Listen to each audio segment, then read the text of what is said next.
கிறிஸ்துவுக்குள் பிரியமானவர்களே, இயேசு கிறிஸ்துவின் நாமத்தினாலே உங்கள் ஒவ்வொரு வாழ்த்துவதிலே மிக்க மகிழ்ச்சி அடைகிறேன். இந்த வேத வாசித்தீர்களா? இந்த ஜெபித்தீர்களா? இந்த குடும்ப ஜெபம் செய்தீர்களா? யோசித்துக் கொண்டே இந்த காணொளியை காணுங்கள். இந்த நாளிலும் ஒத்தாசை வரும் பர்வதம் என்கிற இந்த காணொளி மூலமாக உங்களை சந்திப்பதிலே மிக்க மகிழ்ச்சி அடைகிறேன்.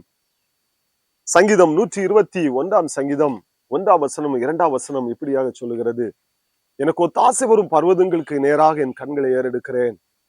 வானத்தையும் பூமியும் உண்டாக்கின கத்திடத்திலிருந்து எனக்கு ஒத்தாசை வரும் என்று சொல்லி சங்கீதக்காரருங்க சொல்லுகிறதை நாம் பார்க்கிறோம். பாருங்கள், சங்கீதக்காரர் ஒரு நல்ல ஒரு யுத்த வீரன், ஒரு ராஜாவாக இருக்கிறார். அநேக சுற்றியுள்ள எல்லா நாடுகளையும் அவர் யுத்தத்திலே வெற்றி பெற்று எல்லா சத்துருக்களையும் அவர் அடக்கி போட்டு வெற்றி பெற்று ஒரு ராஜாவாக இருக்கிறார். தேசம் ஆசீர்வாதமா இருக்கிறது. நல்ல ஒரு செழிப்பான தேசமா இருக்கிறது இஸ்ரவேல் தேசம். இஸ்ரவேல் தேசத்தை ஆளுகை செய்து கொண்டிருக்கும் பொழுது இந்த தாவீது சொல்லுகிற ஒரு வார்த்தை: எனக்கு ஒத்தாசை வரும் பர்வதம் என்னுடைய பொருட்களோ சுற்றியுள்ள நாடுகளில் இருந்து வருகிற நன்மைகளோ அல்ல, கர்த்தரிடத்திலிருந்து மாத்திரமே எனக்கு ஒத்தாசை வரும் என்று சொல்லி அவர் சொல்லுகிறதை பார்க்கிறோம். வானத்தையும் பூமியும் உண்டாக்கின கர்த்தரிடத்திலிருந்து தான் எனக்கு ஒத்தாசை வருகிறது, மனிதனிடத்திலிருந்து அல்ல என்று சொல்லி அவர் இங்கே அறிக்கையிடுகிறதை பார்க்கிறோம். இந்த காணொலியை கண்டு கொண்டு இருக்கிற வாலிப தம்பி, தங்கச்சி, பெற்றோரே, நீங்கள் உங்களுக்கு தேவையான ஒத்தாசை, படிப்பு காரியமா இருக்கலாம், வேலை காரியமா இருக்கலாம், குடும்ப காரியங்களா இருக்கலாம், எந்த காரியமானாலும் உங்களுக்கு தேவையான ஒத்தாசைக்காக நீங்கள் யாரை நாடி தேடுகிறீர்கள்? மனிதனையா, உலக பொருட்களையா, பணத்தையா, உற்றார் உறவினர்களையா? தாவீது சொல்லுகிறார், எனக்கு ஒத்தாசை வரும் பர்வதம் வானத்தையும் பூமியும் படைத்த கர்த்தரிடத்திலிருந்து மாத்திரமே எனக்கு ஒத்தாசை வரும் என்று சொல்லி அவர் இங்கே அறிக்கையிடுகிறதை நாம் பார்க்கிறோம். சங்கீதம் 118 8 வசனம் 9 வசனத்தில் அவர் இப்படியாக சொல்லுகிறார்: மனுஷனை நம்புவதை பார்க்கிலும் கர்த்தர் பேரில் பற்றுதலாயிருப்பதே நலம், பிரபுக்களை நம்புவதை பார்க்கிலும் கர்த்தர் பேரில் பற்றுதலாயிருப்பதே நலம் என்று சொல்லி அவர் சொல்லுகிறார். பாருங்கள், மனுஷனை மாத்திரமல்ல, அதிகாரத்தில் இருக்கிறவர்களை நம்புவதை பார்க்கிலும் நாம் கர்த்தரிடத்திலே நம்பிக்கையா இருக்க வேண்டும். ஏன் மனுஷனையோ பிரபுக்களையோ அதிகாரத்தில் உள்ளவர்களையோ நம்பக்கூடாது என்று சொல்லி அவர் சொல்லுகிறார் என்று சொன்னால், ஏசாயா 2 அதிகாரம் 22 வசனம் இப்படியாக எழுதுகிறது: நாசியிலே சுவாசமுள்ள மனுஷனை நம்புவதற்கு அவன் எம்மாத்திரம் என்று சொல்லி சொல்லப்பட்டிருக்கிறது. காரணம், அது அதிகாரத்தில் இருக்கிறவர்களா இருந்தாலும் சரி, சாதாரண மனிதர்களா இருந்தாலும் சரி, மனிதனுடைய ஜீவன் நாசியிலே இருக்கிறது, சுவாசத்தில் தான் இருக்கிறது. சுவாசம் போய்விட்டது என்று சொன்னால் ஒன்றுமில்லை மனிதன்.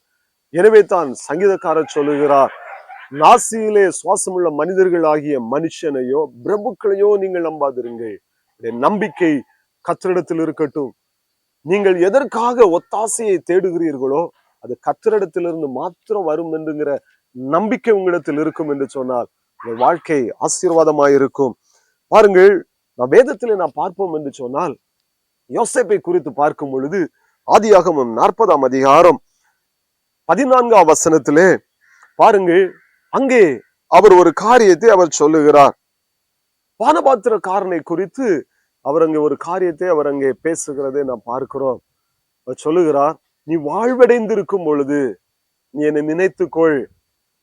காரணம், ஒரு சொப்பனம் காண்கிறார் பானபாத்திரக்காரர். அதனுடைய அர்த்தத்தை சொல்லிவிட்டு சொல்லுகிறார், ராஜா 3 நாளில் உன்னுடைய பழைய நிலைமையில உயர்த்துவார். அப்பொழுது நீ என்னை நினைத்துக்கொள். காரணம், நான் எந்த தவறும் செய்யாமல் நான் இந்த சிறைச்சாலையில இருக்கிறேன். நான் விடுதலை ஆவதற்கு நீ ராஜாவினிடத்துல பேசி எனக்கு உதவி செய்ய வேண்டும் என்று சொல்லி அங்கே யோசேப்பு அந்த பானபாத்திரக்காரனிடத்திலே அவர் அங்கே சொல்லுகிறதை நாம் பார்க்கிறோம். ஆனால் வேதம் சொல்லுகிறது, ஆதியாகமம் 40 அதிகாரம் 23 வசனம் இப்படியாக சொல்லுகிறது: ஆனாலும் பானபாத்திரக்காரன் யோசேப்பை நினையாமல் மறந்து விட்டான் என்று சொல்லி வேதம் சொல்கிறது. பாருங்கள், தனக்கு சொப்பனம் கண்டு கலங்கி போய் இருக்கும் பொழுது யோசேப்பு அதனுடைய அர்த்தத்தை சொல்லுகிறான். நீ வாழ்ந்திருப்பாய், உனக்கு மீண்டும் இந்த பழைய நிலைமை உயர்வு கிடைக்கும், நீ அப்பொழுது என்னை நினைத்துக்கொள் என்று சொல்லி அவர் அங்க விண்ணப்பம் பண்ணுகிறார். எனக்கு கொஞ்சம் இரக்கம் செய்ப்பான்னு சொல்லி அவர் விடுகிறார். ஆனால் பானபாத்திரக்காரனோ தனக்கு நன்மை கிடைத்தவுடன், தன்னுடைய வாழ்வு சுகித்திருந்த பொழுது யோசேப்பை நினையாமல் அவன் மறந்து விடுகிறதை பார்க்கிறோம். பாருங்கள், மனிதர்கள் இப்படித்தான் இருப்பார்கள், உலகம் இப்படித்தான் இருக்கும். நம்மால் நன்மை பெற்றவர்கள் கூட நம்மை மறந்து விடலாம், நம்மை நினையாமல் அவர்கள் போய்விடலாம். ஆனால் நம்மை மறக்காமல் நம்மை தம்முடைய உள்ளம் கையிலே வரைந்து வைத்திருக்கிறவர் ஒருவர் மாத்திரம் உண்டு. அவர் இயேசு கிறிஸ்து மாத்திரமே. அவர் ஒருவரே 100க்கு 100 நம்பிக்கைக்குரியவர். நீங்கள் மனிதனையோ பிரபுக்களையோ அதிகாரத்துள்ளையோ நம்புவீர்கள் என்று சொன்னால் உங்களை மறந்து போகலாம், உங்களை நினையாமல் அவர்கள் மறந்து போகலாம், இல்லை என்று சொன்னால் ஏமாற்றி விடலாம். ஆனால் இயேசு கிறிஸ்து அப்படிப்பட்டவர் அல்ல. எபிரேயர் 13:8 சொல்லுகிறது, இயேசு கிறிஸ்து நேற்றும் இன்றும் என்றும் மாறாதவர். அவர் மாறாத தெய்வம். அவர் நம்மை மறக்காத ஒரு தெய்வம். அவர் நம்மை நினைக்கிற ஒரு தெய்வம். அவரிடத்துல நீங்கள் நம்பிக்கை வைப்பீர்கள் என்று சொன்னால் அவரிடத்திலிருந்து கண்டிப்பாக உங்களுக்கு ஒத்தாசை கிடைக்கும்.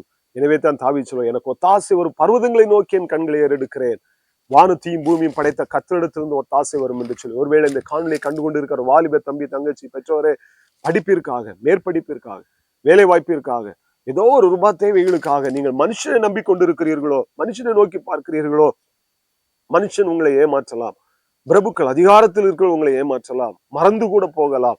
ஆனால் வேதம் சொல்லுங்க, உங்களை மறக்காதவர், உங்களை நேசிக்கிறவர், உங்களை ஒத்தாசை அனுப்புகிற ஒரு பர்வதம் ஒருவர் உண்டு. அவர்தான் இயேசு கிறிஸ்து. இயேசு கிறிஸ்துவை நோக்கி பாருங்கள். உங்களுக்கு ஒத்தாசை அருளி உங்களை எல்லா காரியத்திலும் உங்களுக்கு உதவி செய்து உங்களை மறக்காமல் உங்களுக்கு நன்மை செய்கிறவர் அவர். அவரை நோக்கி பாருங்கள்.